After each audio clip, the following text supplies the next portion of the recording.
त्रयी वार्ता सतीरिद्या प्रचक्षते सत्योपि न सत्यस्ता दंडनीतेर्विपरे. की अन्वीक्षिकी म्हणजे तुमच्या आजच्या सगळ्या ह्युमॅनिटीज त्यात आल्या. त्रयी म्हणते वेद, वार्ता म्हणजे अर्थशास्त्र, या 3 विद्या आहेत म्हणाले, याच्या जेव्हा समाज चालतो. पण राजनीती जर चांगली नसली तर यांचं काय होतं आपण पाहतो ना, रोज पाहतो.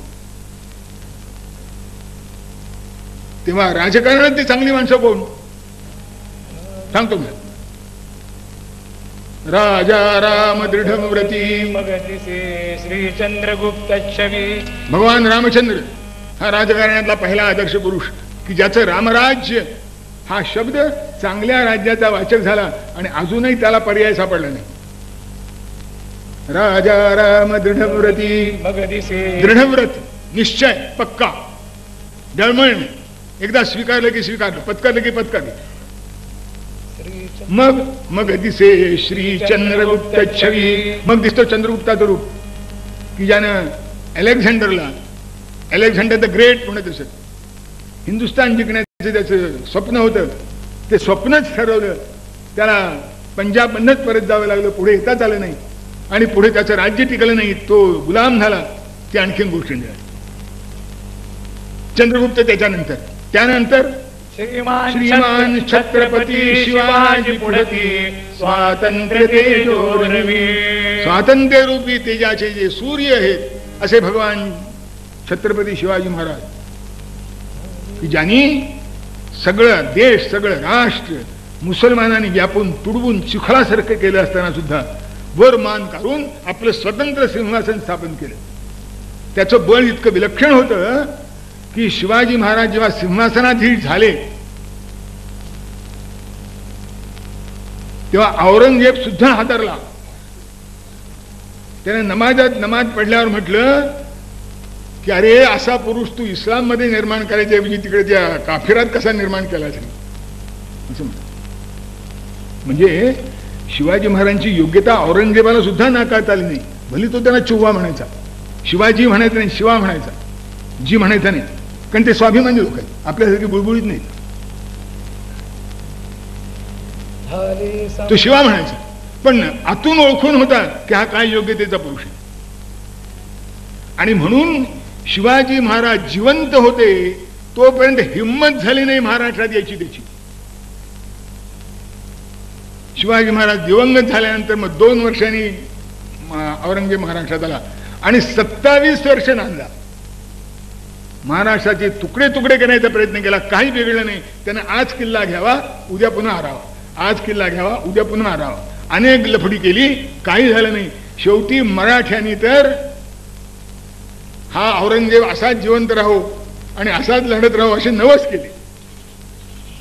कारण दिल्लीहून खजिना यायचा, तुझ्यांनी लुटून साफ करायचा. औरंगजेबाला स्थान मिळालं नाही, निर्णायकी होती.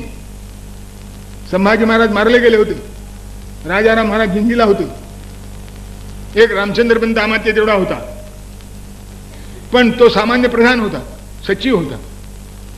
तरी महाराष्ट्रातला प्रत्येक मराठा हा शिवाजी महाराजांचा शिलेदार होता. औरंगजेबाला त्यांनी आपल्या शक्तीप्रमाणे भंडावून सोडलं. त्याला देमाय धरणी ठाय झाला अक्षर. त्याला रोज पश्चाताप होतो, तो पिऊन इकडे आला, पण तोही जिद्दीचा होता. इथं मिळाला पण परत गेला नाही. पुढे मग दिसे श्री चंद्रगुप्त छवी. श्रीमान छत्रपती शिवाजी पुढती स्वातंत्र्य तेजोरवी. त्यानंतर नाव घेण्यासारखा पुरुष झाले सांप्रत लोकमान्य युगकृत नेते स्वदेशाप्रती. झाले सांप्रत लोकमान्य युगकृत नेते स्वदेशाप्रती. आता होईल वा न होईल अशी व्यक्ती महाभारती. दादा होणारच नाहीत म्हणतात, मी असं म्हणत नाही, होणारच नाही असं म्हणत नाही, पण होईल की नाही कोणा ठाऊक अशी शंका वाटावीशी परिस्थिती. न जाणो परमेश्वर करील तो तुमच्यातून सुद्धा उत्पन्न होईल. जिद्द पाहिजे. केल्याने होत आहे रे आधी केलेची पाहिजे यत्न तो देव जाणावा अंतरी धरिता बरे. समर्थ म्हणतात केल्याने होतं, होत नाही असं काय म्हणता तुम्ही, झालंच पाहिजे, पण करायला लागला तर. यत्नाचा लोकभाग्याचा यत्ने वीण दरिद्रता, हे संतांचं वचन आहे, रामदास स्वामींचं वचन आहे. तुकाराम महाराज म्हणतात असाध्य ते साध्य करिता सायास कारण अभ्यास तुका म्हणे, की असाध्य गोष्ट असते ती सुद्धा साधते पण अभ्यासानं. आणि अभ्यास म्हणजे प्रयत्नाचं दुसरं नाव, आणखीन काही नाही. अभ्यास हे प्रयत्नाचं दुसरं नाव. आता असा पुरुष होईल की नाही सांगता येत नाही. शिवाजीनंतर राजकारणात नाव घ्यावा असा एकच पुरुष.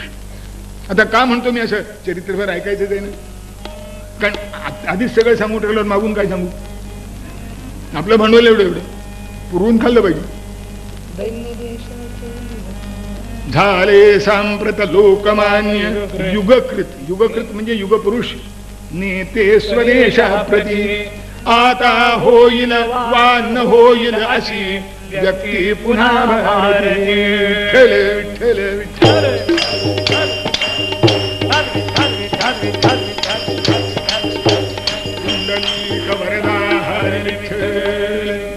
दैन्य देशाचे निरसण्यानिदानी, दैन्य देशाचे निरसण्यानिदानी, प्रजासारी पाहिजे स्वाभिमानी, यत्न पुष्कळ त्या विना जाती, विचारे या घेतले पत्र हाती हो, विचारे या घेतले पत्र हाती हो. हा लोकमान्य टिळकांच्या चरित्रातला दुसरा भाग आहे.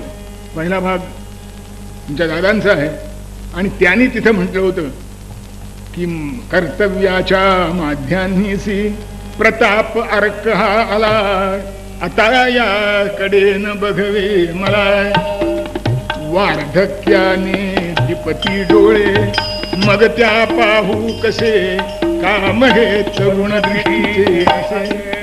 म्हणून की आता विनंती अवघ्या नवकविवरा, या पुढील भाग तो कुणीतरी करा पुरा, या पुढील भाग कुणीतरी करावा पुरा, निज तरुण दृष्टीचे सार्थक नयन करा. असं पुढचं वर्णन. की आता मी म्हातारा झालो म्हणले त्या दृष्टी याच्याकडे पाहता येत नाही, म्हणून आता तरुण जे कोणी कवी आहेत त्यांना मी सांगतो की याच्या पुढचा भाग तुम्ही पुरा करा. तो दादांचा आदेश मानून हा दुसरा भाग मी पुरा केला. आता मी म्हातारा झालो, तिसरा भाग कोण पुरा करतो बघू. करतील लोक, अगदीच काही करणार नाही तसं वाटत नाही. कारण पहिला भाग पहिल्या तुरुंगवासाचा आहे, हा दुसरा भाग टिळकांच्या दुसऱ्या तुरुंगवासाचा आहे, आणि तिसरा भाग जो करायला लागेल तो टिळकांच्या तिसऱ्या तुरुंगवासाचा असेल. म्हणजे टिळकांचं संबंध चरित्र त्यामध्ये येऊन जातं. टिळक फार अतिशय बुद्धिमान होते, गणिताचे प्राध्यापक होते, पण विद्यार्थ्याच्या काही कामाचे नव्हते. कारण याने शिकवलेलं विद्यार्थ्यांच्या डोक्यावर नाही जायचं, पण विद्यार्थ्यांची डोकी कंबर वाकल्यामुळे इतकी खाली वाकलेली की त्यांच्या वरून सगळंच जायचं, त्यांच्या डोक्याला सेपरेट सुद्धा करायचं नाही, वरून जायचं एवढं नाही लागायचं आहे. कारण आत्ताचे तरुण मी तुम्हाला खरं सांगतो इतके नम्र असतात, असे बसतात, त्या असं काही बसता येत नाही. नम्रता चांगली, अंगी नम्रता सदा असावी, ताठून बेट्या जाऊ नको, हे अगदी पाळतात जसं तसं. देश एकूण परिस्थिती पाहिली की अतिशय दीन झाला आहे. असा दीन देश जागृत करायचा तर त्याला समजावून सांगितलं पाहिजे. कारण देशामध्ये किती बावळटपणा शिरला होता. तर त्यावेळेचे पोवाडेवाले इंग्रजांचे पोवाडे गायचे, चौका चौकात उभारून. काय म्हणायचे? इंग्रज बुद्धीचे घर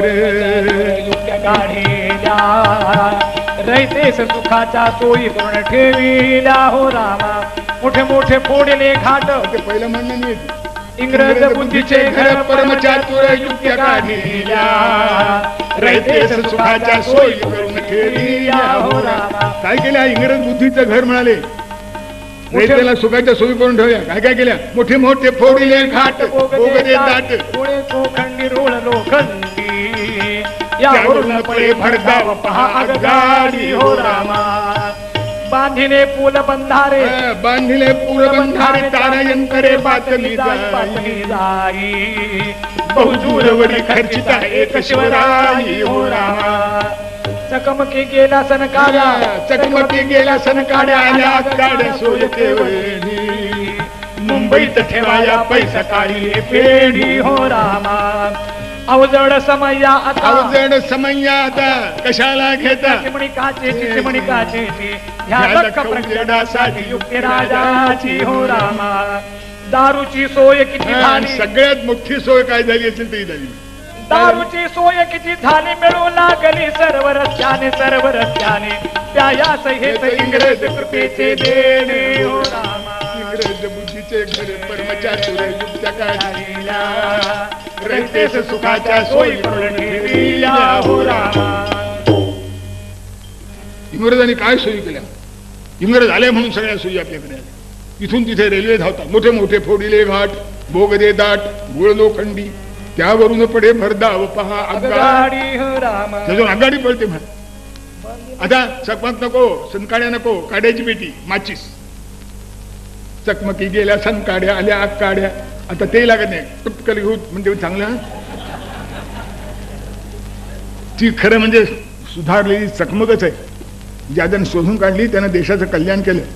का काड्या पै लाकडं खर्च होती ती वाचली. मी अंदमानला गेलो होतो. तिथे काड्याची पेटीच्या कारखान्याचा एक भाग होता. तो फक्त काड्या तिथे तयार करायचा इकडे पाठवायचा. आणि त्यासाठी काड्या तयार करण्यासाठी अशी बुंध ज्याची आहेत आणि 30-40 फूट त्यांची लांबी आहे अशी खोडं समुद्रामध्ये भिजत पडली होती. म्हणजे काय हो म्हणजे याच्या काड्या करतात. म्हणजे काय कारखाना बघायला गेलो तर ते जो खोड आहे ना त्याचं इतके अंतरावर असं कापायचं.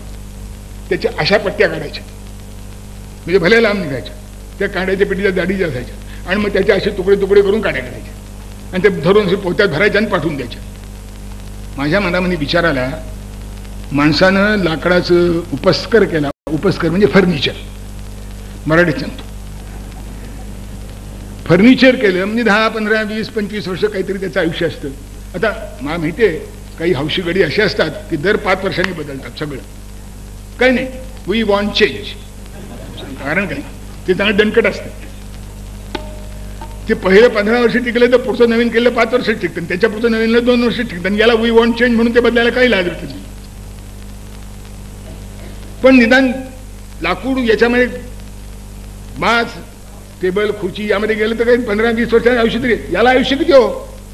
आणि यापैकी एवढी लाकडं जायची. आता ही वाढायला किती 100, 200 वर्ष लागली असतील. 200 वर्षाचं लाकूड एका ओढणीत खरंच. पण ती सोय वाटली माणसाला. चकमकी गेल्या सनकाड्या आल्या आकाड्या सोय केवळी. मुंबईत ठेवाया पैसा काढली पेढी हो रामा. सोय वाटली. तुम्हाला मी सांगतो जे माणसानं आपल्या सोयी करता शोधून काढलं ना विज्ञानातून त्यानं फक्त प्रदूषण निर्माण केलं. हे सोय झाली पण प्रदूषण किती वाढलं याचा कधी विचार केला का तुम्ही. आता किती रस्त्याला किती प्रदूषण आहे त्याच्या पाट्या लागतात आणि बहुतेक सर्वसामान्य जी माणसाला सोसायची पातळी आहे त्याच्या वरच असतं. त्या दिल्लीच्या चांदणी चौकामध्ये इतकं प्रदूषण आहे म्हणे की जर कोणी अर्धा पाऊण तास तिथे थांबला तर 100 सिगरेटी ओढल्यासारखं होतं. आता माझ्यासारखा मनुष्य विचार करतो की ज्यांना आयुष्यात कधी तंबाखूला स्पर्श सुद्धा केला नाही त्याचं जर दिल्लीत काम निघालं ते हे काय म्हणून पाप डोक्यावर घ्यावं. पण उपाय नाही. आणि हे कुणी केलं. इंग्रज बुद्धीचे घर परमचातुर युक्त्या काढल्या रयतेस सुखाच्या सोयी करून ठेविल्या. आणि हा प्रचार की इंग्रजांनी इतकं चांगलं केलं इंग्रजांनी हे चांगलं केलं इंग्रजांनी ते चांगलं केलं. आणि शेवटी इंग्रजांनी आणखीन काय चांगलं केलं. दारूची सोय किती झाली. दारूची सोय किती झाली मिळू लागली सर्व रस्त्याने त्यायास हेच इंग्रज कृपेचे देणे हो रामा.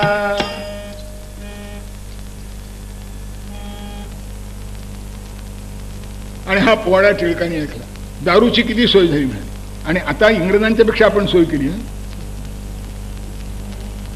परमिट रूम्स सदाशिव पेठेत सुद्धा आहे पुण्याच्या की जी सदाशिव पेठ खास ब्राह्मण वस्ती म्हणून मानली जाते.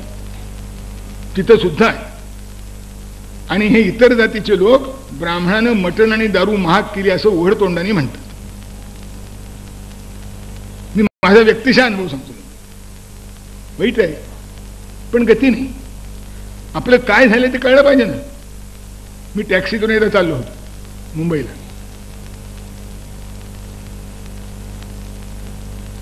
समोर एक लटपट एक व्यक्ती आली. त्या टॅक्सीवाल्याने त्याला चुकवलं. मी म्हणलं हा दारू प्यायला असेल. तो टॅक्सीवाला म्हणतो साहेब हा ब्राह्मण असला पाहिजे. हा का रे बाबा. तो म्हणला साहेब हा श्रावण महिना आहे, आम्ही श्रावणात दारू पित नाही. म्हणला मी दारू पितो पण श्रावणात पित नाही. दारूची सोय किती झाली मिळू लागली सर्व रस्त्याने. त्यायासहित इंग्रज कृपेचे देणे हो रामा. आता हे म्हणायचा प्रसंग आला. त्यायासहित काँग्रेस कृपेचे देणे हो रामा.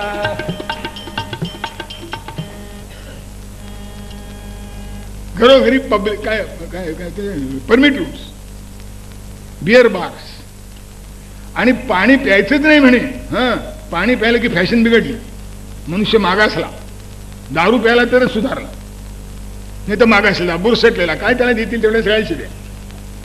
हे टिळकांनी ऐकलं आणि वाईट वाटलं की म्हणजे इंग्रजानं आपल्या स्वार्थाकरता ज्या गोष्टी केल्या, आमची बुद्धी नष्ट करण्याकरता ज्या गोष्टी केल्या, त्याला आम्ही इंग्रजाला चतुर म्हणतो. टिळक म्हणाले बाबा यातलं काही खरं नाही. मराठीशाही सगळी बुडाली, कठीण काळ हा बहु आला. ज्यानी धन्य बुडवून सारे, पैसा विलायला चालविला. इंग्रजांचा विचित्र कावा, विद्या शिकवी लोकाला, विद्या शिकवी लोकाला. शिकून झाले भरणे परंतु कठीण अधिकारी गोऱ्याला. न्यायाचा तो अजब तमाशा, शिक्षा होती भलत्याला, शिक्षा होती भलत्याला. नातन घेतली असे गाविती, तिकीट जबर किती अर्जाला. अरे म्हणे बाबा हा इंग्रजांचा कावा आहे. त्यांना अक्षरशः कच्चा माल आपल्या देशात घेऊन जायचा होता म्हणून रेल्वे गाड्या काढल्या. इथले सगळे घरगुती धंदे बुडवले आणि पैसा दिलाय त्याला घेऊन चालले. नोटा चलन बनवलं, सोनं घेऊन गेले. किती गेले काही सीमा नाही, त्याला सीमा नाही. ते राजीव दीक्षितची व्याख्यान आपण ऐका. म्हणजे हिंदून किती लुटला गेला ते आपल्या पुढे. नावा नावा भरून सोनं नेलं, मोठ्या मोठ्या अगबोटी. पण आता म्हणजे नुसतं ओरडून काय होतो. मला कळलं तरी काय, सगळ्यांना कळलं पाहिजे ना. मग दुसरं काय, विचारे या घेतले पत्र हाती, विचारे या घेतले पत्र हाती. आणि या विचारांनी टिळकांनी हातामध्ये वर्तमानपत्र घेतलं आणि वर्तमानपत्राला छापायला सुरुवात केली. त्यावेळेला ते शाळेमध्ये काम करीत होते. न्यू इंग्लिश स्कूल नावाची शाळा स्थापन केली होती, मुलांना चांगली शिकवून द्यावं म्हणून. पण त्या शाळेत त्यांचं जमलं नाही. का जमलं नाही. मत्स्य पुरातन अपार शक्ती, कमंडलूच्या मध्ये मनुच्या क्षेत्र संकुचित टाकून उतरे, शीघ्र महासागरी वाढला तेथ सर्वतोपरी. तसेच झाले श्री टिळकांचे, सीमा मर्यादित सोडली शाळेची निश्चित. मूळ हेतुची धक्का साहून कसा आमिषावरी, मनस्वी फुलेल हो केसरी. टाकून किसुळसा खडू लेखनी प्रती, घेतली जणू त्या सिंहासन बलवती. या बळेदारिणी प्रलयातून या किती. स्वदेश नौका म्हणून नौके सम, मुरडून निज आवडी, थोरवी हृदयाची केवढी. टिळक शाळेमध्ये शिक्षक होते. न्यू इंग्लिश स्कूल म्हणून हायस्कूल चालवित होते. आणि त्यांच्याबरोबर त्यांचे सहकारी आगरकर, गोखले, केळकर अशी आणखीन मंडळी होती. टिळक मोठे लोकप्रिय विद्यार्थी नव्हते, कारण अध्यापक म्हणून त्यांचा लौकिक फारसा चांगला नव्हता. कारण मी तुम्हाला सांगितलं गणिताचे अध्यापक यांनी त्या फळ्याला कधी हातच लावला नाही. पोरांनी गणित सांगावं आणि तोंडाने त्याच्या सगळ्या पायऱ्या सांगायच्या.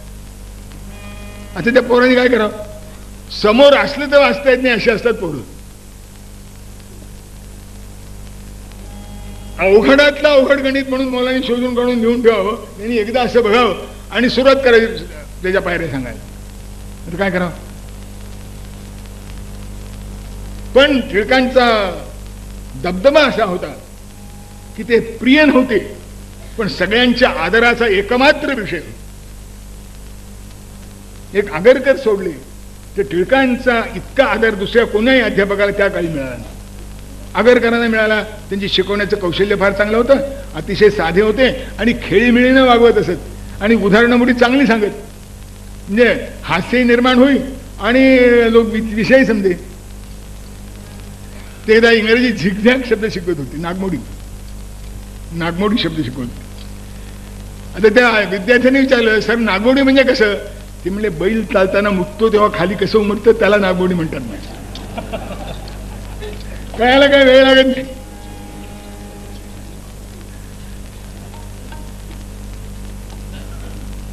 पण टिळकांचं तिथे जमलं नाही. त्याचं एकमात्र कारण बाकीच्यांना देशभक्ती बरोबर आपलंही चांगलं व्हावं ही मुख्य इच्छा होती. आणि टिळकांचं असं म्हणत होतं की आजीव सेवकानं दुसरं काहीही करता कामा नये, आणि जर केलं आणि त्यातून काही मिळालं तर ते सगळं संस्थेला दिलं पाहिजे, कारण आपल्याला अनुदान मिळणार नाही, आपली संस्था आपल्याला उभी राहिली पाहिजे. आणि हे जमलं नाही बाकीच्यांना. बाकीचे इतर उद्योग करीत, पैसे मिळवीत आणि ते सगळे स्वतः वापरीत. एक ट्रक तेवढे त्याला अपवादासारखे होते आणि त्यामुळे शाळेमध्ये यांचं जमलं नाही.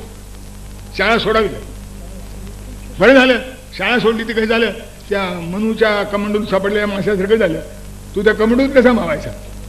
आणि जेव्हा समुद्रात गेला तेव्हा प्रलयातून मनूचं तारण केलं त्यांनी. त्याप्रमाणे त्यावेळेच्या प्रलयातून टिळकांची जी लेखणी होती ती त्या मनूच्या शिंगासारखी देशाची नाव तीराला लावण्यावर केली होती. स्वदेश नौका मनू नौके, ज्याचा लाभ पुढे गांधींना मिळाला. ती जी जनजागृती आहे ती सगळी जनजागृती टिळकांनी केली होती. त्यावेळेचा तो व्हॅलेंटाईन चिरोल त्याने टिळकांना असंतोषाचे जनक, father of the Indian unrest अशी पदवी दिली होती. म्हणजे ती शिवी दिली होती त्यानं, ते भूषण झालं की जनजागृती खरोखर. आणि म्हणून टिळकांना बाकीचे सगळे बुद्धिमान लोक त्यावेळेचे तेल्या तांबोळ्याचे पुढारी म्हणत, म्हणजे सामान्य जनतेचे. आता टिळकांची बुद्धी जिथे पडली विजेसारखं होतं. विद्युत शक्ती समती टिळकांची बुद्धी सर्व सिद्धी कर, राष्ट्रहिताकरिता दे विविध कृतीसी ही संस्कृती सभर. टिळकांची बुद्धी विजेसारखी होती. विजेला काय काम हो, मोठी मोठी यंत्रही चालू होती आणि हेही चालतं विजेमुळे चालतं. हे लहानसा पंखा विजेमुळे चालतं. टिळकांची बुद्धी अशी होती. मोठं काम काय लहान काम नाही, काम देशाच्या हिताचं आहे ना. किती बारीक सारीक कामं केली.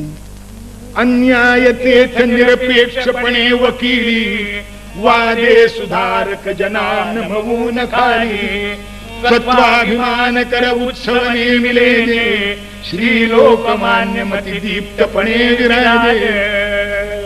विजयासारखी चमकत होती. जिथे जिथे अन्याय दिसला तिथे सामान्य काही विधवा त्यांच्याकडे जात, त्यांना पोटगीचा प्रश्न असे, नवऱ्याच्या इस्टेटीचा प्रश्न असे, मुलं बाळ विचारित नसत किंवा मुलं बाळ नव्हतीच म्हणून नापतेष्ट काहीतरी खोडत असत, तर त्यांना सुद्धा संधामस्त टिळकांनी दिलेली आहे स्वतः. एक त्यांच्या बुद्धिमत्तेचं गमक सांगतात की एका याला काहीतरी इंग्रजांनी असा पकडला कुठेतरी अपराधामध्ये. एक जागीरदार होता, मोठा चांगला संपन्न जागीरदार होता, आणि हुकूम दिला त्याच्या बाबतीत असा की हा जिवंत आहे तोपर्यंत याची इस्टेट सरकार जमा राहील. हा जिवंत आहे तोपर्यंत याची इस्टेट सरकार जमा राहील. तो गेला टिळकांच्याकडे, काय करायचं म्हणजे याला? तुला म्हणले खरंच इस्टेट पाहिजे का? हो म्हणजे पोरबळ उपाशी मरतील ना. आता मी माझं वय झालं, माझी साठी उलटली म्हणली. होय ना, मग संन्यास घे म्हणजे काय होईल? तू संन्यास घे म्हणले म्हणजे मेल्यासारखाच आहेस, आणि त्यामुळे सरकारला तुझी इस्टेट सोडावी लागेल. आणि नाही सोडली तर मी तुला लिहून देतो. म्हणजे कधी सोडत नाही, भूमपुढं आपण कोर्टात जाऊ. त्याला त्याने संन्यास घेतला. कलेक्टरला कळलं. कलेक्टर म्हणला त्या पुण्यातल्या बामणाला जाऊन मिळाला म्हणा. त्यानं सांगितलंय नाही तर बाकी कोणाच्या डोक्यात यायचं नाही. अन्याय तेथ याची वकील फी किती? 0. अन्याय तेथ निरपेक्षपणे वकील वादे सुधारक जना मिळवून. आपल्या देशात सुधारणा झाली पाहिजे, अशी सुधारणा झाली पाहिजे, तशी सुधारणा झाली पाहिजे, इंग्रजांनी ती कायद्याने केली पाहिजे म्हणून संमती वादाचे कायदे, काय ना तऱ्हेचे कायदे की जे आपल्या संस्कृतीच्या परंपरा होत्या त्या सगळ्या परंपरा मोडण्याकरता कायदे आणि ते इंग्रजांनी करावे अशी सुधारकांची इच्छा. टिळक म्हणाले आमच्या सुधारणा आम्ही करू, साहेबांना सुधारणा करावी त्याचा काय हक्क आहे? आमच्या संस्कृतीमध्ये चांगलं किंवा वाईट ठरवायचा साहेबाला अधिकार कसा? त्याला मिळायचं नाही, कारण तोपर्यंत लोकशाही नव्हती आपल्याकडे. आता लोकशाहीवर पुन्हा ती अंधशाही चालू याची गोष्ट नाही राहिली. हिंदू कोड बिल कोण्या हिंदूला नको होतं, राष्ट्रपती राजेंद्र प्रसादांना सुद्धा नको होतं. एका नेहरूच्या हट्टाकट्टाचे हिंदू कोड बिल पाठवलं. परिणाम काय झाला? हिंदूला एकच बायको, मुसलमानांना 4. हिंदूंची घोषणा काय? हम 2, हमारे ज्यादा से ज्यादा 2. आणि त्यांची हम 5, हमारे 25. अन्याय तेथ निरपेक्षपणे वकील वादे सुधारक जना नमवून खाली. सुधारकांना खाली वाकायला लावलं. आगरकर स्वतः त्यांच्या विरोधात उभे राहिले. आपला प्रिय मित्र, लाडका मित्र, अत्यंत जीवश्य मित्र टिळकांनी नातं लक्षात घेतलं नाही. जिथे जिथे प्रसंग आला तिथे आगरकरांना मोडून काढलं. टिळकांच्या पुढे आगरकरांची भाषा लोंगडी पडली. आगरकरांची भाषा प्रभू होती, पण टिळकांच्या पुढे काही चालायचं नाही. त्यांनी एक म्हणलं की आणि दुसरं म्हणा. त्यांनी आगरलेख लिहिला, त्याचा मथळा बोलणे फोल झाले. टिळकांनी दुसरा आगरलेख लिहिला, डोलणे वाया गेले.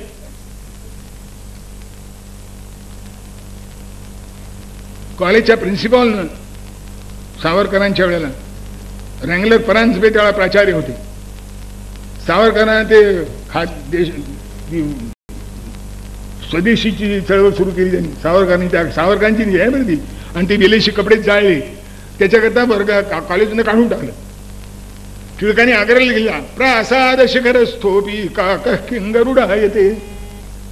म्हणजे शिखरात देवळाच्या बसला तरी कावळ्याचा गरुड होतो काय? म्हणजे तू प्राचार्य झाला, आता हे हिंमत आहे आणि तो अधिकार आहे बोलायचा. वादे सुधारक जना नमवून खाली. आता लोकांच्या मध्ये जागृती झाली पाहिजे.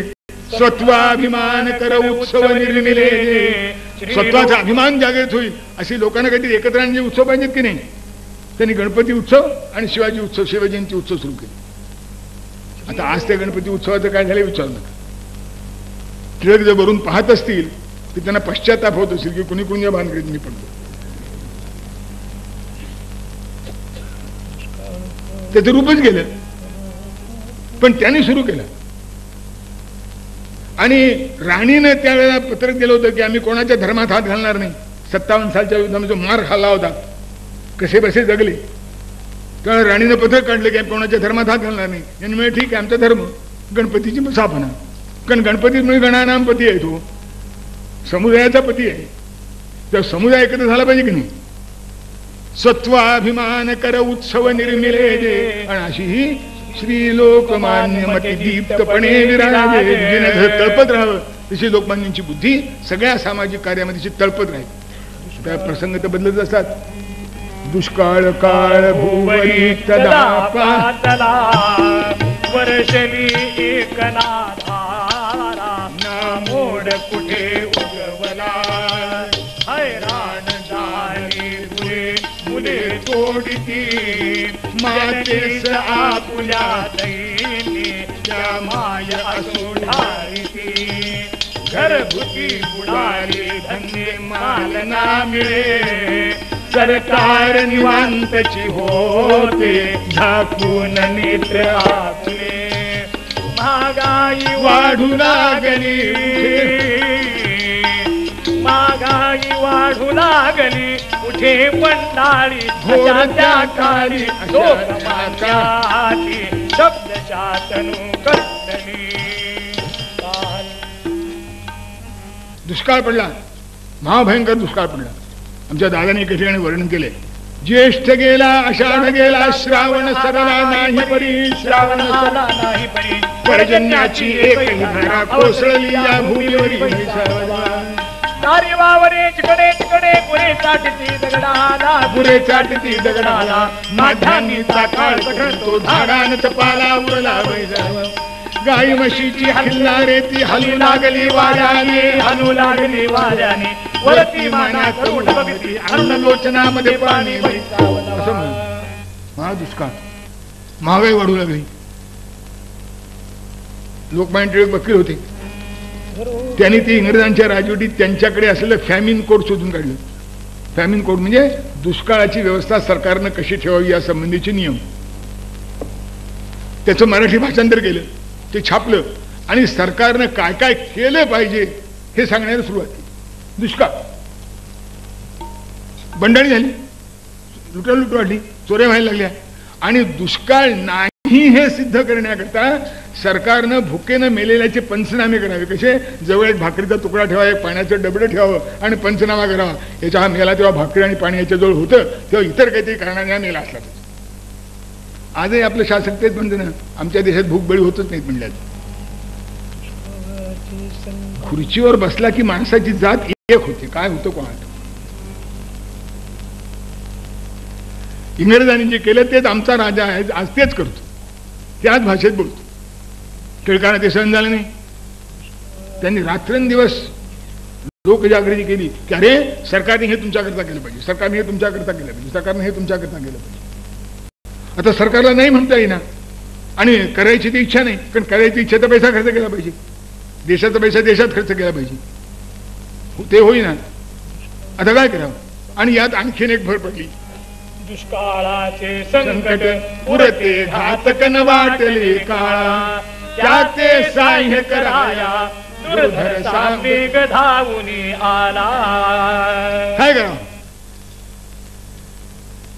त्या दुष्काळाच्या काळामध्ये प्लेग आला त्याच्यापूर्वी प्लेग म्हणजे काय वस्तू माहित नव्हती ते आधी उंदराला होतो म्हणे ते पिसवा उंदराला चावतात मग उंदीर मरतो ते उंदीर मरायला लागले म्हणजे पिसवांची संख्या वाढते त्या पिसवा माणसाला चावतात आणि मग काय होईल कोणा ठाऊक अक्षरशः ताप यायचा कुठेतरी सांध्यात गाठ यायची आणि 1.5 दिवसाच्या आत मनुष्य मरायचं दुसरा दिवस उजाडला तर भाग्यवान म्हणायची वेळ इतके त्यावेळेस ते विष भयंकर होते त्याचं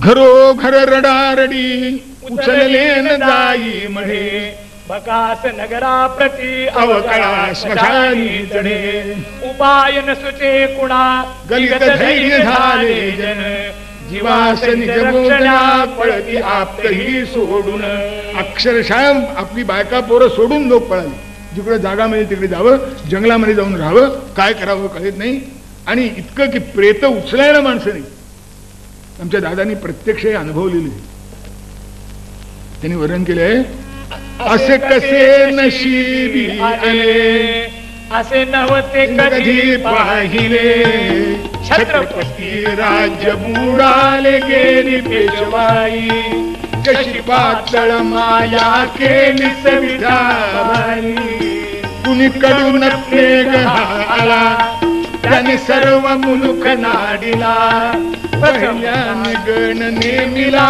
पाहून मुंबई मुडद्यास मिळेना माती परी गत नाही शोध एक सर्क्युलर सुट त्रास लोकांना प्लेगच्या हुनी उपायांचा सरकारी होत राही उर्मट शिरजोर लोक त्याचे रँड उर्मट शिरजोर लोक त्याचे दूत परवडले त्याहुनी यमाचे दूत परवडले त्याहुनी यमाचे आणि ते सरकारला दुष्काळात जे जनतेचं प्रेम आलं नाही ते प्लेग मध्ये आलं आणि त्या प्लेगच्या बंदोबस्ताकरता त्यांच्या पद्धतीप्रमाणे सुरुवात केली रँड नावाचा एक त्यांचा अधिकारी होता त्याच्या हाताखाली सैन्य दिलं आणि आता काय विचारता रोज एक सर्क्युलर सुट दौंडीवर दौंडी पिट ऐकता तो सुट भीती लोकांना काय करता तरी भगवंतच झोपी गेला जिथं माणूस प्लेगान मर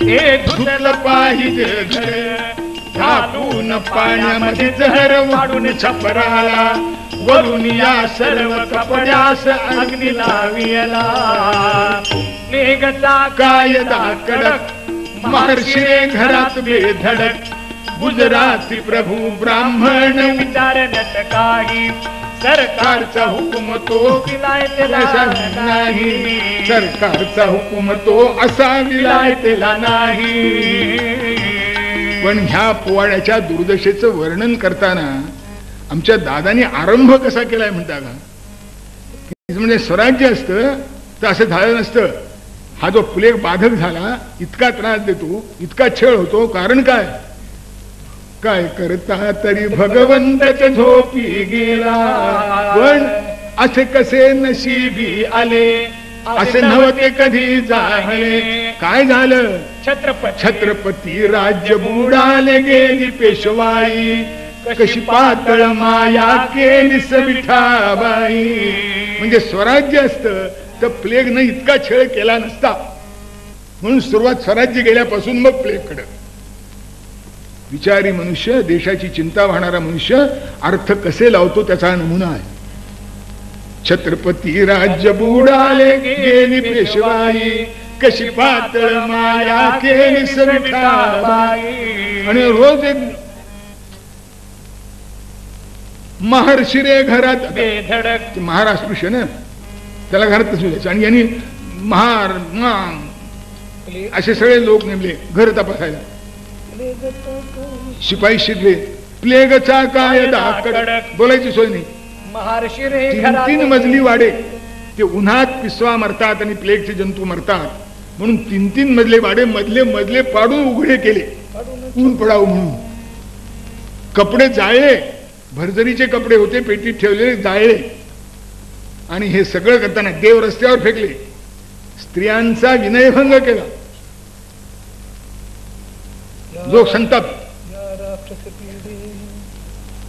सगळे नियम जे होते ते आणि विलायतेला असं काही नाही अग्नी लोक मनातला भडकला चाफेकरांच्या मिशे द्वेषाने जणू पेटले युवक ते कल्पांत रुद्रासे राणीच्या सुमहोत्सवातील निशा साधून या पर्वणी गावाचा जणू प्लेग रँडवधीला घालून गोळे क्षणी लोकमनस्य इतकं संतप्त झालं होतं की लोकांच्या मनातली आग चाफेकरांच्या रूपानं प्रगट झाली कल्पांत काळाचा रुद्र भडकावा तशी पोरं भडकली लहान होती 20-22 वर्षाची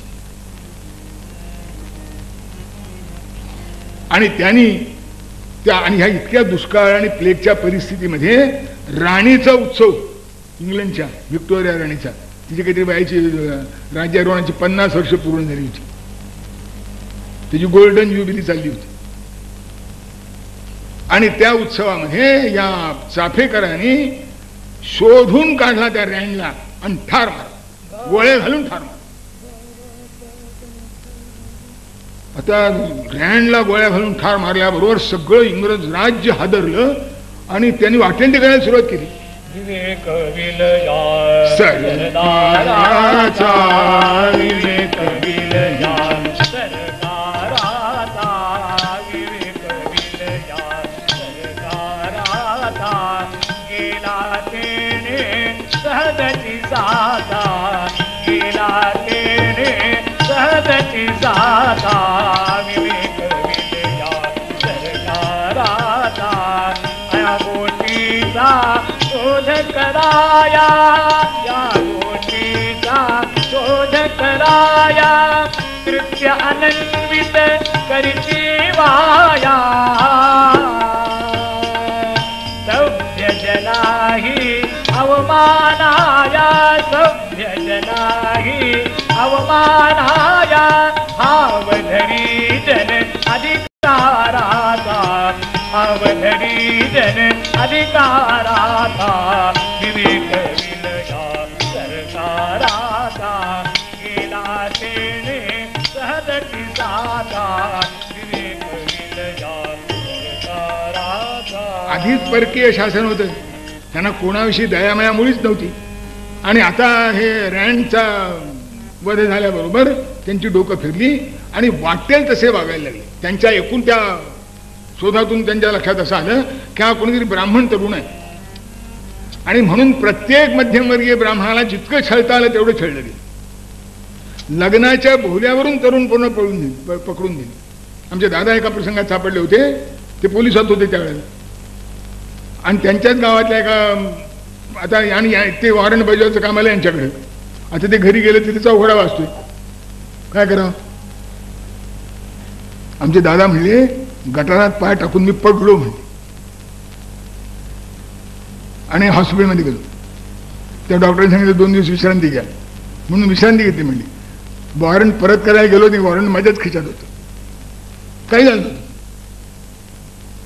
तिसऱ्या दिवशी लग्न बिग्न होऊ दिलं आणि मग पकडायला गेले.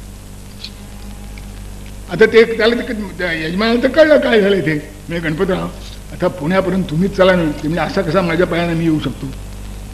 मग काय कर, एक कर साहेब तुला जेव्हा घेऊन जायला सांगेल तेव्हा मला लाख शिव्या घाल की हा साहेब पोलीस नको आमच्याबरोबर असं म्हण. साहेब इंग्रज आहे, याने बरोबर तसंच केलं. हा नको म्हणतो याच्याबरोबर जायला पाहिजे. राजकारणात असं करावं लागतं.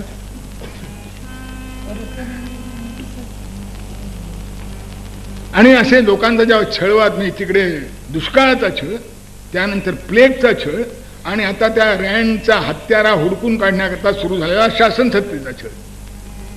वर्तने राजसत्तेच्या चिडये टिळका प्रती लोकाग्रणी कसा साही लोकांची दुर्दशा अति टीका कडाडून त्यांची केसरी तू नगर्जनी मित्रांची विनती धैर्य या कामी नाही मानली. आता हे जे पुढचे शब्द आहेत ना हे लोकमान्य यांच्या अग्रलेखाची नावं आहेत.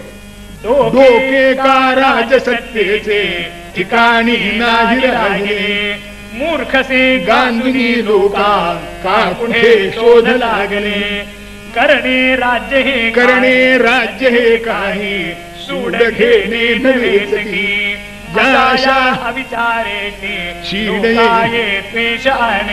लोकाये चीड आणखी लेखाया हितशत्रूनी इंग्रजीत प्रसिद्धीले सत्तेच्या हळया नाका मिरेते फार झोंबले.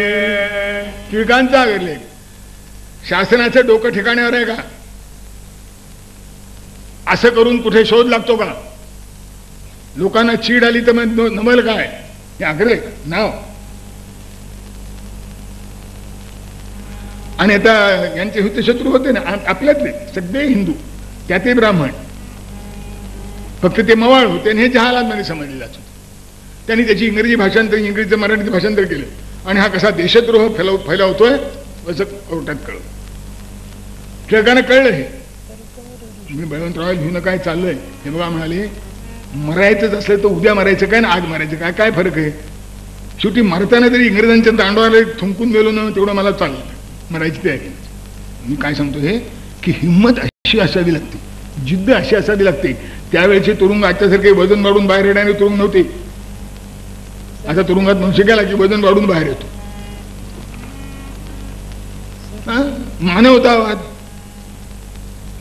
त्यावेळेला तुरुंगानात लोकांना फार कष्ट करायला येईल पडतो थोड्या वेळानं. झालं तिकडे लोकमान्य टिळकावर खटला भरायचं ठरलं. टिळकांना कळलं की आपल्यावर खटला भरला जाणार आहे. त्याच वेळेला गोखले यांच्या शत्रुपक्षातले मवाळ ते इंग्रजांच्या कच्छपी असले, पण तरी सुद्धा काही गोष्टी बोलल्याच पाहिजेत ना. ते इंग्लंडमध्ये होते आणि तिथल्या लोकसभेमध्ये यांनी प्लेगच्या वेळेला खरंच अत्याचार झाले अशा तऱ्हेचा उद्गार काढले. तिथं ते चालले. इथं आल्याबरोबर असं ठरलं की याचा पुरावा मागण्याकरता गोखल्यांना पकडायचं.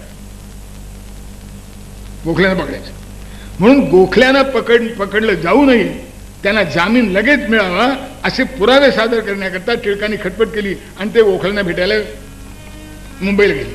लोक सांगितलं बळवंतराव जाऊ नका, मुंबईला गेला की तुम्हाला अटक होणार आहे. अरे म्हणले अटक व्हायचीच आहे, ते काय मुंबई करता सरकार अडून बसलं का? ते पुण्यात करणार नाही का? म्हणले एक दिवस उशीरला गेला, याच्यापेक्षा काय व्हायचं? आणि असं म्हणून लोकमान्य तिकडे सरकार रुष्ट घालेले श्री टिळका आधी कळले होणार अटक हे ठरलं परिमनाल वही चळले ते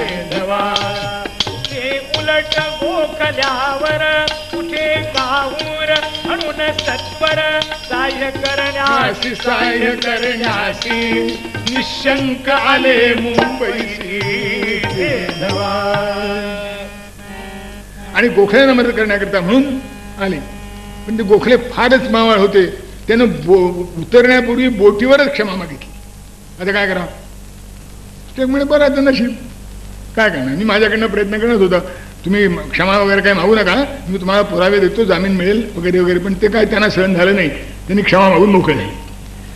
त्याच दिवशी दुपारी टिळकांना पकडण्याचा हुकूम झाला. दुपारी निघाला 1:30-2 वाजता. पण 1:30-2 वाजता टिळकांना पकडण्याचा हुकूम जर निघाला तर टिळक जामिनीकरता प्रयत्न करतील आणि जामीन त्यांना द्यावा लागेल अशी परिस्थिती असल्यामुळं जामिनीची वेळ टळून जावी म्हणून सकाळ दुपारी निघालेला हुकूम रात्री बजावण्यात आला. संध्याकाळी सगळी कोर्टे बिटे जेव्हा बंद झाली तेव्हा संध्याकाळी 7-7:30 वाजता टिळकांना हुकूम मिळाला. आता टिळक बसला माहिती आहे काही ते आला त्यांचा तो वॉरंट घेऊन मुख्य पोलीस ऑफिसर टिळकांचे वॉरंट त्यांनी का हो हा सत टिळक म्हणाले जय करू अटक त्यास अधिकारी झाला हुकुम दुपारी रेंगाळत चालता तुम्ही भारी. तुम्ही फार रेंगाळत चालता म्हणजे अशी तुमचा किती किलोमीटर वेग. कोर्टातून निघून इथे आलं तुम्हाला जास्तीत जास्त अर्धा तास लागला पाहिजे चालत आला असतात तरी. दुपारी 1:30 वाजताचा हुकूम संध्याकाळी काय हे काय माहितीये टिळकांचं गुप्तहेर खातं इंग्रजांसारखं सगळीकडे पसरलेलं होतं. आता ते कसं पसरलं होतं त्याचा थोडा संदर्भ पुढे येईल. त्यामुळे बातम्या टिळकांना आधी कळायच्या.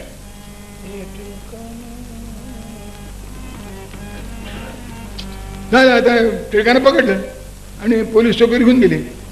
दाजी आबाजी खरे म्हणून मुळात पक्षानं मवाळ असलेले पण टिळकांचे प्राणाहून जवळचे असे मित्र ते वकील. ते वकिलांना जामीन शोधण्याकरता सगळीकडे हिंडले पण त्यांना काही जामिनीची सोय होऊ शकली नाही. ते सांगायला परत आले जेव्हा तेव्हा टिळक झोपलेले होते चौकीत. टिळकाना सहज गाढ निद्राती त्या पोलीस चौकीवरती मनी अधिकारी चकित पाहता होती ती अपूर्व धीरावृत्ती वदने करे त्या लागी छाया भरली अंगी माथोर संयमी योगी भाग्ये आर्यावरती टिळकाना सहज गाढ निद्राती त्या पोलीस चौकीवरती. टिळक मस्त झोपले होते. तो जो सोल्जर त्यांच्यावर पहारेकरी होता कारण हिंदू सोल्जर सगळे बाजूला काढले शिपाई आणि युरोपियन सोल्जर नेमले होते. तो थक्क झाला. दाई आबाजी खरे जेव्हा परत आली अहो म्हणले काय तुमचा मनुष्य होतो घराघरात झोपतोय म्हणले चौकीत माझ्या समोर घाबरतात लोक असे असं होतं त्यांचं. टिळक म्हणाले बेटा गीता त्याच्या रोमरोमात भिनली म्हणाले सुख दुःखे समे कृत्वा लाभा लाभो जय जय. गीतेनं तत्वज्ञानाचा अर्क म्हणून सांगितलाय. काय माहिती आपल्याला न प्रहृष्येत प्रियम प्राप्य नोद्विजेत प्राप्य च प्रियम स्थिरबुद्धिरसं मूढो ब्रह्मविद ब्रह्मणि स्थिता. ब्रह्मवेत्ता कोण शांकर भाष्य पाठ भामती पाठ रत्नावली पाठ. न प्रहृष्येत प्रियम प्राप्य मनासारखं झालं उचंबळून येत नाही मनाविरुद्ध घडलं खचून जात नाही आणि ही केव्हा तरी झटका आल्यासारखी नाही. स्थिर बुद्धी हे चांगलं का वाईट याबद्दल शंका नाही. असमूढा हा असा जो मनुष्य आहे तोच ब्रह्मविद. नुसता ब्रह्मविद नाही ब्रह्मणी स्थिता तोच ब्रह्मात राहतो. ब्रह्मविद ब्रह्मैव न तू ब्रह्मविद. टिळक मस्त झोपले होते. आणि हे त्यांच्या जीवनभर होत. त्यांनी आपल्या मुलांना रोज विचारावं, अरे संध्या केलीत का? रोज विचारावं. काय मी म्हणा, त्यावेळेचे आईबाप जरा मायाळू कमीच होते. हे असं काहीतरी विचारायचे पोरांना, संध्या केलीस का, आंघोळ केलीस का, देवपूजा केलीस का, पोथी वाचलीस का, हे कोणी विचारत असतं का? आत्ताचे आईबाप फार मायाळू, यातलं काही पोरांना विचारेल. पण टिळकांची पोरं ती, त्यातलं एक पोरग म्हणाले आईजवळ, टिळकां नाही म्हणजे आई, दादा आम्हाला सांगतात संध्या केली म्हणून. दादांना संध्या करताना आम्ही बघितलं नाही कधी. तेव्हा मुलं सगळी बसली होती. टिळक त्यांच्या समोर गेले, अरे म्हणजे मुलांनो मी संध्या करीत नाही, खरं आहे, मला वेळ मिळत नाही, पण गीतेच्या एका तरी श्लोकाचं वाचन मनन चिंतन केल्याशिवाय मी झोपत नाही. ती माझी संध्याच आहे. तुमचा तेवढा अधिकार झाला तर तुम्ही करा, पण अजून ते तुम्हाला गीता वाचता येत नाही आणि संध्याही करीत नाही, दोन्ही कसं झालं? दादासाहेब खापरे टिळकांचे मोठे जीवसच्या घंटेचे चित्र, म्हणजे ते फार रसिक होते, नागपूरला होते. त्यांना गाणं बजावणं यांचा फोटा नाद होता. निलेश गुणी फार चांगला गवई प्रसिद्ध, त्याचं गाणं होतं. आणि टिळक नागपुरात होते. तेव्हा दादासाहेब म्हणाले, बळवंतराव आज फार चांगल्या गवयाचं गाणं आहे, चला ऐकाय.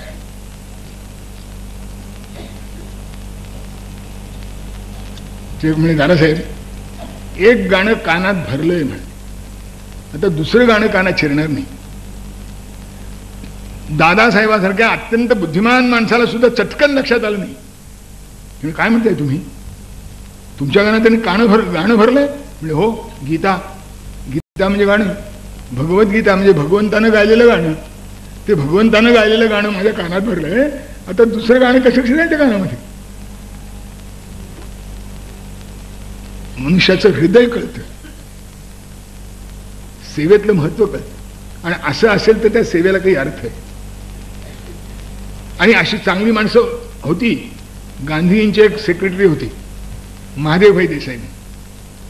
एकदा गांधींचा मुक्काम गिरसप्पाचा धबधबा आहे ना, तिथे खाली कुठेतरी होता. आणि काका कालेलकर हे मोठे रसिक, निसर्गप्रेमी, त्यांची निसर्गाची वर्णनं वाचनीय आहेत. त्यांनी लोकमाता म्हणून नद्यांच्यावर पुस्तक लिहिलंय, अतिशय सुंदर पुस्तक आहे. ते म्हणे, महादेवभाई तुम्ही येता का गिरसप्पा पाहायला? ते म्हणे, बापूजी येणार आहेत का? मी गांधी. त्यांनी बापूजीने विचारलं. ते म्हणे, काका अरे समाजातले लोक बसलेत, यांच्याशी बोलणं सोडून तिकडे गिरसप्पा कुठं बघायला, मला वेळ नाही मिळाला. यांनी महादेवाला विचारलं, तुम्ही येणार का? टिळक येत, गांधी येत नसेल तर मी येणार नाही. आपलं कर्तव्य हेच सर्वस्व, ही भावना ज्या दिवशी माणसाच्या अंतःकरणात निर्माण होईल त्या दिवशी देशभक्ती सुरू होईल. मी सांगतो तेवढ्यासाठी की दाजी आबाजी म्हणतात, अरे हा बाबा गीता या भरली अंगी, ज्याच्या अंगात गीता भरली म्हण, हा थोर संयमी योगी भाग्ये ये आर्यावरती, हा भाग्यानं आपल्या वाट्याला, हा संयमी योगी आहे. आता झालं जामीन. आता आणखीन एक लक्षात घेण्याची गोष्ट आहे, जामीन टिळकांना कुणी दिला? महादेव गोविंद रानडे यांनी दिला नाही, बदरुद्दीन तय्यबजीने दिला, मुसलमान. रानड्यांना असं वाटलं शेवटी मी जर जामीन दिला तर सरकार माझ्यावरच म्हणेल की बामणाला म्हणून बामणाने साथ केली. तर बदरुद्दीन तय्यबजीला काही ते भय वाटलं नाही, त्यांनी जामीन दिला. आता खटला उभा राहिला, आता खटल्याला पैसे कुठले आणायचे?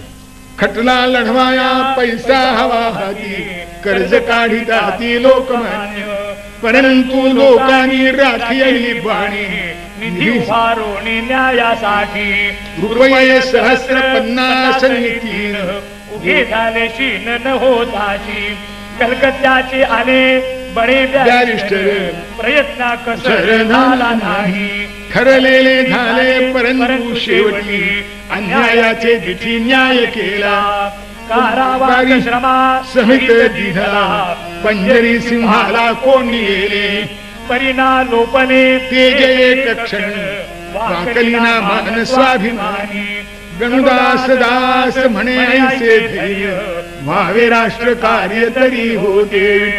विठ्ठल विठ्ठल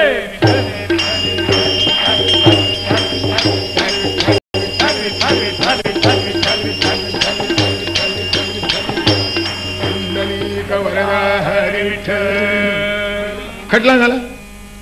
पियू आणि गार्थ या नावाचे कलकत्त्याचे 2 बॅरिस्टर यायचे होते. खटला सुरू व्हायचा होता.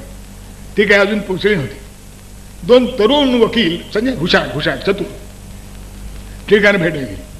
ते म्हणले ते अजून आले नाहीत, त्यांच्या ऐवजी आम्ही काम करू का? आम्ही दोघं म्हणून एकदम काम करतो. टिळक हसले. म्हणजे का हसलात? म्हणजे बघा, एका 16 वर्षाच्या मुलीला 22 वर्षाचा नवरा पाहिजे. 11 वर्षाची 2 चालते का? म्हणजे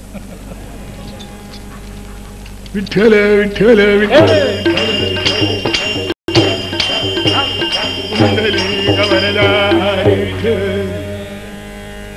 त्याला खटला झाला. ते पियू गार झाले. त्यांनी काय वकील करायची ती सगळी केली.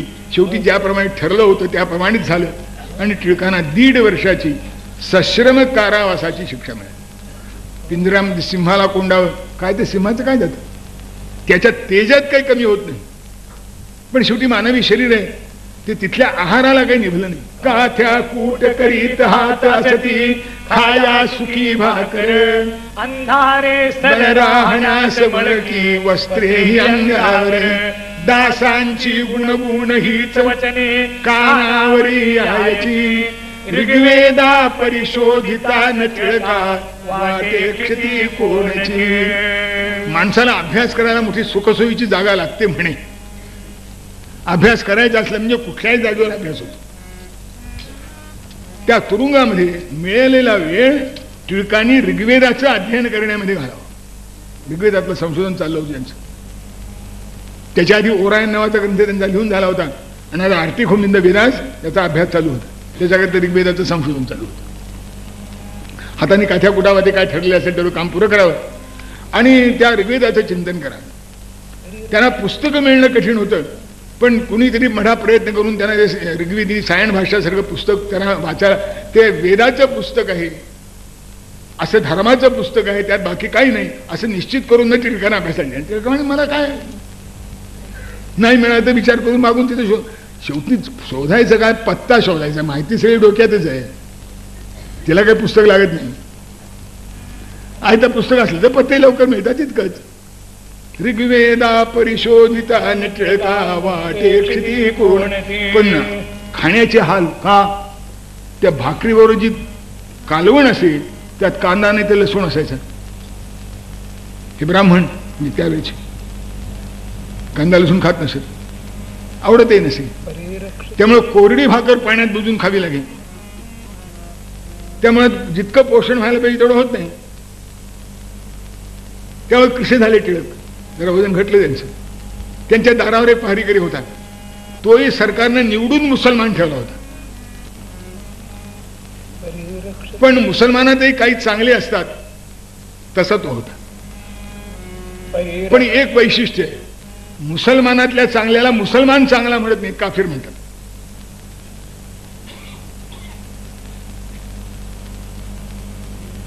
हा थोडा फरक. तो हा काफिर मुसलमान होता. तिथं त्यानं प्रार्थना केली टिळकांची की महाराज मला एवढी सेवा करू द्या. त्यांनी काय केलं, परिरक्षक जो ते कोठडी हाल ऐसेनाच भगवती तया गुळ आणि खोबरे अन्न द्यावे.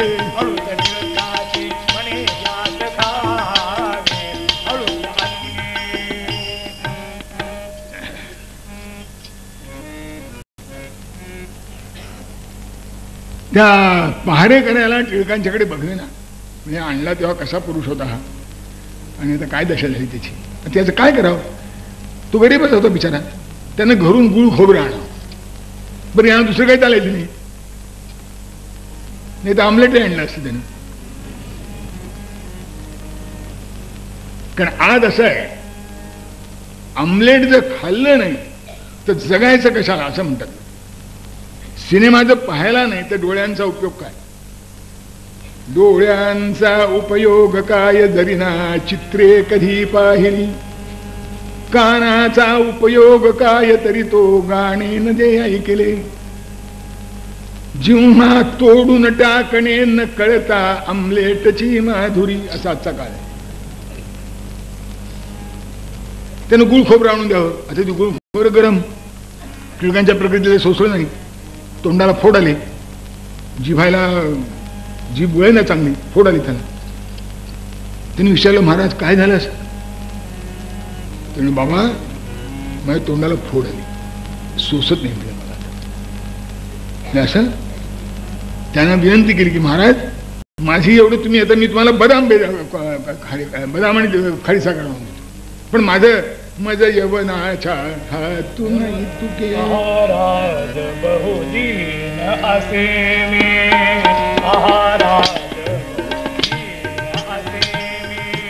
किती कहेन आपल्या कामी, किती कहेन आपल्या कामी. महाराज असे मी अल्प असे देवा माझी स्वीकारावी जरी न रामी. महाराज असे मी माझं यवनाच्या हातून तुके, माझं यवनाच्या हातून तुके. पुण्य तरी हे घडू द्या स्वामी, पुण्य तरी हे घडू द्या स्वामी. महाराज महाराज मी गरीब मनुष्य म्हणाले, माझ्या हातून एवढं होतं होऊ द्या. टिळकाने त्याच्या आग्रहाकरता ते स्वीकारलं. अशक्त टिळका परी मुळीन सोसले अन्न ते. अशी बघून अशी बघून लोकमान्यासे न तो यवन कापला किमपि संतकाच्या भयी. अशक्त टिळका परी मुळीन सोसले भक्षते. मुखी व्रण पडून या लवनस बोलवे उष्णते. टिळकांना बोलता येईना, तोंडाला छाले पडले. त्या आता पहारेकऱ्यांनी तरी काय करा. तो म्हणा महाराज 2 दिवस थांबा, पगार झाला की तुम्हाला बदाम आणून देतो. त्यामुळे बाळ तुझ्या मुलाबांच्या तोंडातला घास काढून मला बदामाची काही गरज नाही. हे गुळ खोबरं खाणं थांबलं म्हणजे माझं थांबेल, तू काय काळजी नको म्हणाले. मी आता गुळाबरोबर खोबरं खात नाही, नुसतंच खोबरं खातो. म्हणजे त्याची ओशटपणा आहे, त्यांनी माझी जरा बळी होईल. आणि असं ते टिळकांचं वागणं, बोलणं, प्रेमळपणाने राहणं, ती निष्ठा, तो अभ्यास, रात्रंदिवस अभ्यास, त्याला आश्चर्य वाटेल. आणि जसजसे त्याचे दिवस जायला लागले तशी टिळकाविषयीची त्याच्या अंतःकरणाची भावना अधिक उदात्त होती. त्याला तर वाटे हा कोणी योगेश्वरच, धन्य माझं भाग्य की याची सेवा करण्याची संधी मला. त्याची अपरंपार जडली लोकमान्यावरी, टिळकांचा पाहून धीर वाटे तया हा योगेश्वर. श्रद्धा त्याची अपरंपार जडली लोकमान्यावरी. दिवस उलटत होते. एकदा काय झालं, पोर एकदा त्या शिपयाचे तापाने पिढले, वाजली काळाची पाऊले. काही केल्या तार पडला नाही रोगाप्रती, उरली अडे फक्त कारती. जीभ कोरडी फिरवी डोळे, नारी मंदावली मूर्छना शेवटची भाजली. ओढती सज्ञना उपाय उरला आता, मणी हताश होऊन उरला खाली पिता. अंबरे माय भू पवटाळून तत्वता. मैं मातेरी जे छोड़ कर जाते हो तुम कहा, करूंगी क्या मैं रह कर यहाँ. त्या मुलाला दूषित ताप आला. तापाचं प्रमाण रोज वाढतं आहे. त्यावेळेला तुमची अँटीबायोटिक्स वगैरे काही नव्हती आणि टायफॉइडचा सगळा ताप. 2 दिवस झाले, 3 दिवस झाले, 4 दिवस झाले, 5 झाले, 7 दिवस झाले, 14 दिवस झाले, ताप काही उतर नाही, ताप चढतो आहे. त्या मुलाला ते टॉक्सिमिया म्हणतात, ही टॉक्सिमियाची लक्षणं दिसायला लागली. त्याने डोळे फिरवले, तोंड कोरडं पडलं, त्याला शुद्धी राहिली नाही. डॉक्टर म्हणले बाबा याच्यावर काही उपाय नाही, काही परमेश्वराची कृपा झाली तर होईल. आता हा पहारेकरी तो असा बसला. ती आई त्या पोराला मांडीवर घेऊन रडते की बेटा मुझे छोड़कर जा रहे हो, तुम्हारे पीछे मैं क्या करूं. तिच्या डोळ्यात पाणी. आता काय करावं? सारे उपाय हरले मग त्या काही विचार नाही स्फुरला विशेष. त्याच्या मनात आलं देई प्रसाद मजसी जरी ती विभूती वाचेल पोरनच जाईल काळ हाती. आणि त्या शिपायाच्या मनात असं आलं की तो महापुरुष, तो महात्मा जर मला प्रसाद देईल तर माझं पोर वाचेल. आता हा तिथनं जे उठला ते थेट आला टिळका.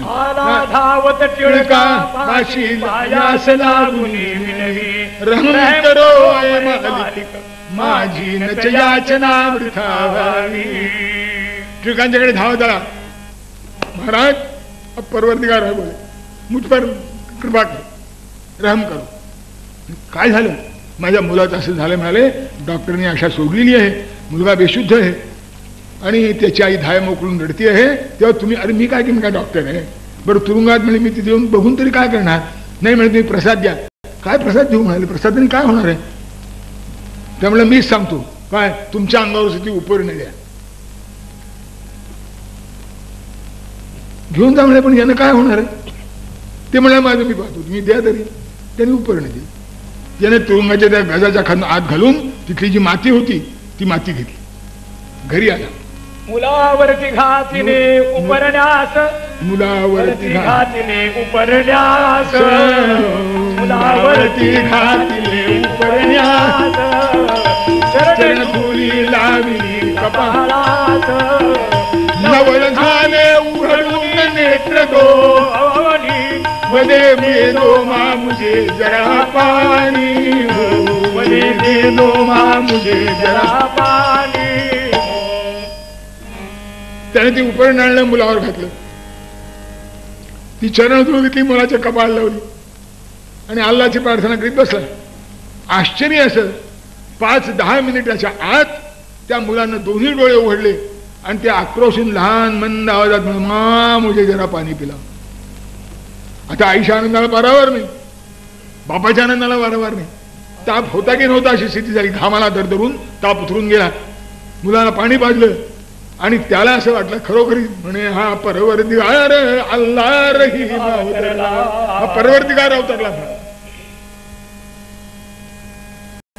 त्या मुलाला थोडं बरं वाटलं आणि हा पुन्हा कामावर जेव्हा उपस्थित झाला तेव्हा टिळकांचे पाय धरले, पाय धसा रडू लागला. काय झालं? महाराज एक आणखीन प्रार्थना आहे.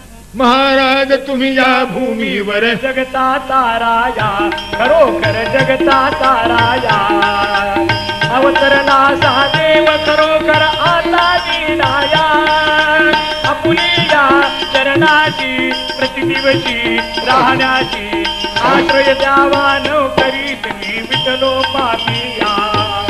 महाराज तुम्ही या भूमीवर जगता तारा, या पृथ्वीवर जगाचं कल्याण करण्याकरता तुम्ही अवतरण आहात म्हणाले. अल्लाह परवरदिगार दुसरा कोणी नाही, तुमच्या रूपाने आला आहे. आता मला एक अनुमती द्या, या पापी नोकरीला कंटाळलो म्हणाले. रोज चहार चोर शिंदड यांच्याबरोबर संबंध माझा. तुमच्यासारखा महापुरुष आज माझं भाग्य म्हणून दर्शनाला आला. आता मी नोकरीचं त्यागपत्र देतो, स्वेच्छानिवृत्ती बिनफायद्याची, आणि तुमची सेवा करतो म्हणा. तुमच्या सेवेत मला राहू द्या. आता सामान्य मनुष्य असता तसा फुकटात किंवा स्वस्तात मिळाला आणि इतका निष्ठावंत नोकर पत्करला असता की नाही लोकांनी. टिळक देशभक्त होते. देशभक्तीचा व्यवहार कसा असतो त्यांना नक्की माहित होतं. व्यवहारात माणसानं कसं वागलं पाहिजे त्यांना नक्की माहित होतं.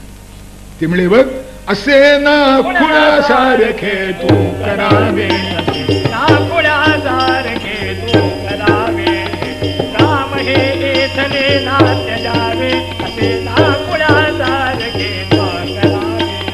हे दुनिया पुढे देशभक्ता प्रति वरी वरी लागते तयारे, क्रांतीवीरातया माझी यासारखे सर्व यत्ने तुवा सोचवावे. यात पुणे तुझे होय कल्याण बा, बोलणे व्यर्थ नाही गणावे, असे नासारखे तुवा गणावे. टिळकाने त्याच्या पाठीवर हात फिरवला. बा तुझी भावना चांगली आहे, पण माझ्याबरोबर तू काय करशील? आता याच्या पुढं तुरुंगामध्ये माझ्यासारखे अनेक चांगले लोक येतील, ते त्रस्त होतील. त्यांना कुठेतरी सहाय्याची अपेक्षा लागली, दुसरा कोणी ते कानावर घेणार नाही. सरकार तर तुला माहिती आहे कसं आहे ते. तेव्हा तू त्यांना थोडी मदत केलीस जशी मला केलीस तर त्यांना त्यातल्या त्यात बरं वाटेल. तर हीच तुझी देशसेवा आहे, हीच तुझी माझी सेवा आहे, माझीच सेवा आहे असं समज. आणि आपले हे कर्तव्य पार पाड. हे कर्तव्य पार पाडणं याच पुण्य तुझे होय कल्याण बा, याच पुण्य तुझे होय कल्याण बा. मूर्तने बोलणे लागणारे, नागुणासारखे तो करावे. हो, हा सिद्धांत काही टिळकांनी स्वतः सांगितला काय? स्वकर्मणातम अभ्यर्च सिद्धिं विंदति मानवः. हा 5000 वर्षापूर्वी कृष्णाने सांगितला आणि आता 7000 वर्षापूर्वी 700 वर्षापूर्वी ज्ञानेश्वर महाराजांनी सांगितलं. तया सर्वात्मका ईश्वरा स्वकर्म कुसुमांची वीरा, पूजा केली होया पारा तोषालागी. अरे ज्या व्यवसायात तू आहेस त्या व्यवसायात सुद्धा तुला चांगुलपण करणं शक्य आहे ना. असे देशभक्त येतील त्यांना सांग, कुणी चोर येतील त्यांना सुधार, कुणी दरोडेखोर येतील त्यांना सौजन्य काय असेल समजावून सांग. तुझ्या सगळं चांगलं कोणाला सांगता येणार नाही, तू फार चांगलं बोलतोस, चांगलं वागतोस. हे काम करीत राहा, यात पुण्याने तुझं कल्याण होईल. माझ्यावर याच कारण टिळकांचं काम चालू होतं. चमत्कार असा झाला एक निराळ्या प्रकारचा. काय याला तुम्ही चमत्कार म्हणायचा तर मला, मी म्हणतो की ही त्या शिपायाच्या अंतःकरणातली श्रद्धा आहे, श्रद्धेचं फळ असतं. आणि ज्याच्यावर श्रद्धा ठेवली तो महापुरुष आहेच आहे. कारण असा काहीतरी चमत्कार असला म्हणजे त्यांना सेंट म्हणायची इंग्रजांची पद्धत आहे. म्हणून त्या टेरेसाला अजून सेंट म्हणावं की नाही वादाचा विषय. कुणीतरी चमत्कार हुडकून काढता येतात उकरून की तिला सेंट म्हणण्याचा कुठे चमत्कार सापडतो की नाही. आता जो चमत्कार करतो त्याला सेंट म्हणायचं आपल्या परंपरेत नाही. गोरख आणि मच्छिंद्रनाथाचा संवाद आहे. मच्छिंद्रनाथ गोरखाला सांगताय, पानी ऊपर चलता है जो बोले सो होय, तो भी कच्चा बे कच्चा नहीं गुरु का बच्चा. पाण्याच्यावरून चालतो म्हणेल ते घडतं. कुंडलिनी को खूब चढावे ब्रह्मरंध्र में जावे. कुंडली ब्रह्मरंध्रात समाधी लागते म्हणजे त्याची. तो भी कच्चा बे कच्चा कहे मच्छिंदर सुनुरे गोरख, तीनों ऊपर जाना कृपा भई जबही सद्गुरु की आप ही आप पिछान. ज्यानं स्वतःला ओळखलं आणि तो त्रिगुणाच्या अतीत झाला तो खरा गुरुचा शिष्य. बाकी तो भी कच्चा बे कच्चा असं मच्छिंद्रनाथ सांगतायत गोरखाला. आणि आपण त्यालाच साधू समजतो. आम्हाला माहितीच नाही. टिळकांचं ओरायन नावाचा जो ग्रंथ आहे तो इंग्रजीत आहे, तो मॅक्स मुलरनं वाचला आणि टिळकांच्या शिक्षेचं प्रकरण तिथे लोकसभेत गाजलं. तेव्हा तो मॅक्स मुलर म्हणतो, राजद्रोह करील का लिहित जो ओरायना पंडित, सद्गतीची उपयुक्तता इतर ना ज्ञाता परी जाणत, आणि द्रोह करील पंडित असा ऐसा नृपाच्या सरे, राजाचेच चुके कुठे तरी असे जे म्हणाया हवे. ज्यानं ओरा